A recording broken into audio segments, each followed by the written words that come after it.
সুপ্রিয় দর্শক, আসসালামু আলাইকুম। আচ্ছা, ধরেন আপনি এক জোড়া গরু কিনলেন হচ্ছে হাল চাষ দেওয়ার জন্য। এখন এই গরুগুলোকে আপনি প্রথম দিনেই হচ্ছে একটা জমিতে নামাই দিলেন, কিন্তু তারা হাল চাষ দিতে পারতেছে না। তো তাদেরকে যদি ঠিক একই রকম আরেকটি জমিতে নিয়ে নামিয়ে দেন, তারা কি হাল চাষ দিতে পারবে? পারবে না তো। ঠিক একই রকম ঘটনা ঘটছে হচ্ছে আমাদের উপদেষ্টা পরিষদেও। এই অন্তর্বর্তীকালীন সরকারের যে একটি পর্যালোচনা হলো, যে ৩ মাস দায়িত্ব পালনের পর হচ্ছে অন্তর্বর্তীকালীন সরকারের প্রধান উপদেষ্টা এই উপদেষ্টাদের যে কর্মকাণ্ড বা হচ্ছে কে কিভাবে চালাচ্ছেন এগুলো পর্যালোচনা করলেন। করার পর ৩ জন নতুন উপদেষ্টা যোগ হলো। তা আমরা দেখলাম যে হচ্ছে কয়েকজন থেকে মন্ত্রণালয় নিয়ে নেওয়া হয়েছে, তাদেরকে নতুন মন্ত্রণালয় দেওয়া হয়েছে, কারো আগেরটি রাখা হয়েছে। তো এর মধ্যে আমরা হচ্ছে ধরেন প্রধান উপদেষ্টার মন্ত্রণালয় নিয়ে কথা না বললাম, যদিও তার অধীনে থাকা জনপ্রশাসন মন্ত্রণালয়ে খুব একটা ভালো কিছু হয়নি। এখানে নিয়োগ নিয়ে প্রশ্ন উঠেছে, এখানে হচ্ছে এই যে নানান অসন্তোষ দেখা দিয়েছে, হচ্ছে স্বৈরাচারের দোসররা এখনো হচ্ছে সেখানে কাজ করছেন, এরকম নানান প্রশ্ন উঠেছে। তাও তিনি নানান কাজের চাপে বা হচ্ছে আলী ইমাম মজুমদার এখানে এই বিষয়টি দেখেছে বলে তাকে এই সমালোচনা থেকে দূরে রাখলাম। আসিফ নজরুলের কাছে 3টি মন্ত্রণালয় ছিল, তার থেকে সংস্কৃতি মন্ত্রণালয়টা নিয়ে নেওয়া হয়েছে। তিনি আইন মন্ত্রণালয় দেখছেন, খুবই গুরুত্বপূর্ণ মন্ত্রণালয়, সঙ্গে হচ্ছে বৈদেশিক কর্মসংস্থানটিও দেখছেন।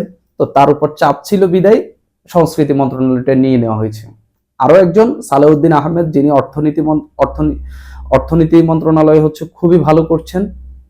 তো তার থেকে যদিও বাণিজ্য পরিস্থিতি খুবই খারাপ, কিন্তু তিনি সেখানে ভালো করছেন বিদায় তার থেকে বাণিজ্য মন্ত্রণালয় নিয়ে নেওয়া হয়েছে, তাই তার সমালোচনাটাও বাদ রাখলাম।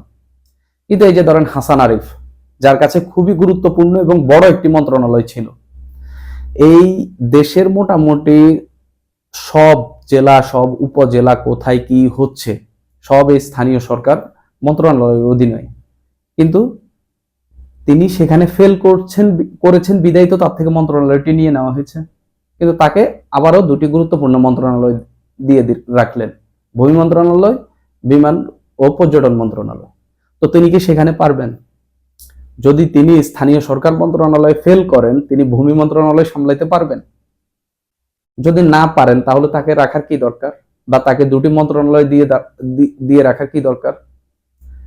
ঠিক দেখেন এম শাকাওয়াত হোসেন, তার কাছে 2টি মন্ত্রণালয় ছিল, নৌ পরিবহন মন্ত্রণালয় আর হচ্ছে বস্ত্র ও পাট মন্ত্রণালয়। তার থেকে বস্ত্র ও পাট মন্ত্রণালয় নিয়ে নিলেন কেন? পর্যালোচনায় দেখছেন যে তিনি পারছেন না। তো যেই লোকটা বস্ত্র ও পাট মন্ত্রণালয় পারছে না, সে আবার তাকে দিলেন শ্রম মন্ত্রণালয়, সেখানে তিনি পারবেন? মানে আপনার কাছে মনে হচ্ছে যে পর্যালোচনায় মনে হয়েছে যে তিনি পারবেন না, তাহলে তাকে রাখার কি দরকার? তাকে একটি মন্ত্রণালয় দেন যেটি কম গুরুত্বপূর্ণ। এই যে ধরেন আলী ইমাম মজুমদার, যাকে উপদেষ্টা হিসেবে শপথ নিয়ে প্রধান উপদেষ্টার কার্যালয়ে ছিলেন, তিনি জনপ্রশাসন মন্ত্রণালয় দেখলেন, তাকে কি করলেন? পরে সেখান থেকে দিয়ে হচ্ছে নতুন যে পুনর্বন্টন করলেন, সেখানে দিলেন কি খাদ্য মন্ত্রণালয়। এই যে এত বড় একটি মন্ত্রণালয়, খাদ্যের মজুদ, এত কিছু, এই লোক কি সামলাইতে পারবে, যে হচ্ছে জনপ্রশাসনে ফেল করলেন?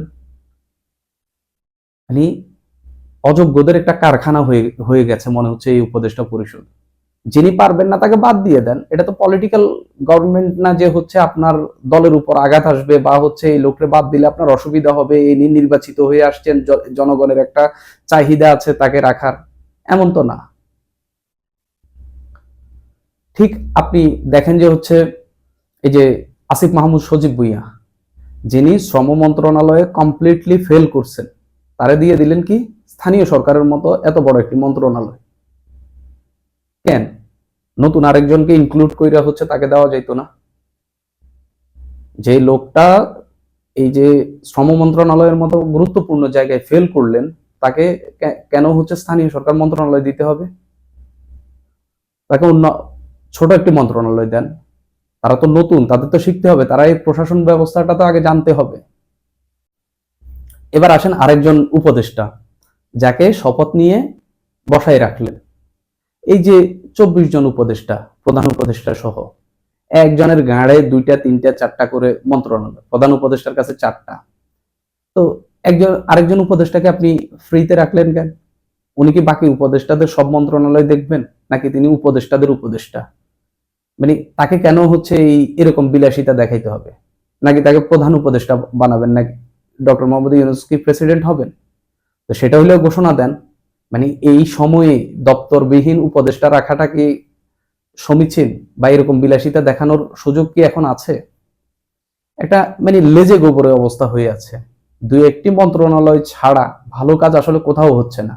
তো ওইখানে যেখানে ভালো কাজ হচ্ছে না, সেখানে এক্সিস্টিং যারা আছে তারা যদি না পারেন, নতুন কাউকে আনেন না। আত্মীয় স্বজন তো এখনো আছে, চট্টগ্রাম বিভাগে তো এখনো লোক আছে, তাদেরকে আনেন। আর তো অন্য জেলার লোক তো দেখেন না।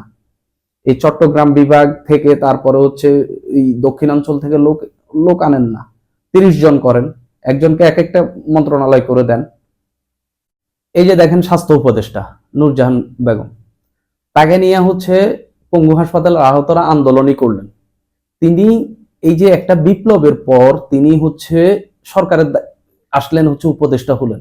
তার প্রথম দায়িত্ব কি ছিল? ওনার তো দায়িত্ব সবচেয়ে বেশি হওয়ার কথা ছিল। তিনি এই যে আহত নিহতদেরকে, এই যে আহত যারা ছিলেন তাদেরকে হাসপাতালে হাসপাতালে চষে বেড়ানোর কথা ছিল, তিনি যাচ্ছেন না।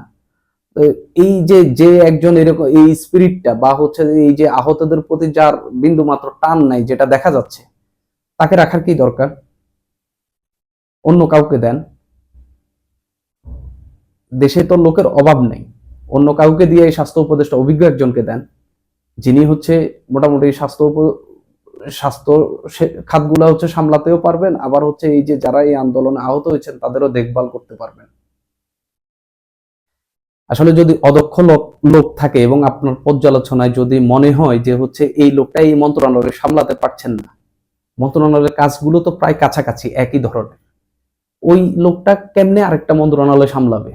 তারা যদি আপনার পর্যালোচনায় মনে হয় যে অদক্ষ, তাকে বাদ দেন না, অসুবিধা নেই তো।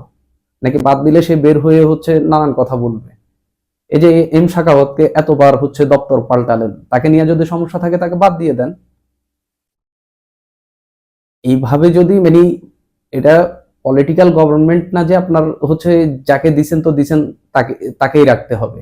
পলিটিক্যাল পলিটিক্যাল গভর্নমেন্টের ক্ষেত্রেও তো চেঞ্জেস আসে, তাহলে আপনার পরিবর্তন করতে অসুবিধা কোথায়?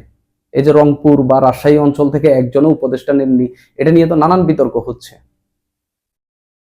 এই বিষয়গুলো তো দ্রুতই আপনার সলভ করা দরকার। একই সঙ্গে হচ্ছে এই যে আপনার পর্যালোচনায় যাদেরকে অদক্ষ মনে হয় আগামীতে, তাদেরকে বাদ দিয়ে দেন, নতুন নেন।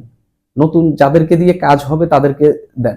এই যে দুই একটি মন্ত্রণালয় ছাড়া কোনো মন্ত্রণালয়ের কাজই অত ভালোভাবে হচ্ছে না। যে প্রাথমিক গণশিক্ষা মন্ত্রণালয়, তারপরে হচ্ছে পার্বত্য চট্টগ্রাম মন্ত্রণালয়, এগুলোর তো কোনো কাজই দেখা যাচ্ছে না।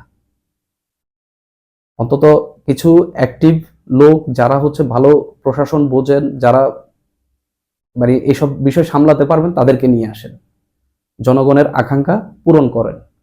সুপ্রিয় দর্শক, আজ এই পর্যন্ত।